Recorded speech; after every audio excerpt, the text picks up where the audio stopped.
দৈত্যাকার হাঁড়িতে চলছে মহা রান্না যজ্ঞ। একে একে ঢালা হচ্ছে চাল, ডাল, তেল, খাঁটি ঘি সহ নানা ধরনের রন্ধন উপাদান। রান্না শেষে আস্ত হাঁড়িতে মই নামিয়ে তোলা হচ্ছে রান্না করা খিচুড়ি। এরপর মুহূর্তেই তা ফুরিয়ে গেলে পুনরায় শুরু হয় নতুন করে খিচুড়ি বা সিন্নি রান্নার আয়োজন।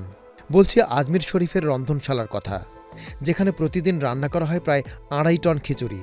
গত প্রায় 450 বছর ধরেই এই বিশাল কর্মযজ্ঞ পালিত হয়ে আসছে। আজমির শরীফের বর্তমান প্রধান সৈয়দ সালমান চিশতি এই তথ্য জানিয়েছেন। তবে তিনি বলেন, আজমির শরীফ রেকর্ডের দাবি নিয়ে প্রচারের আলোয় আসতে চায় না।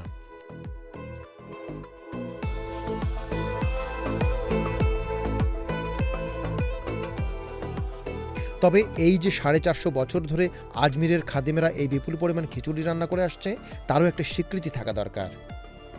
Mizan Talukdar, update TV.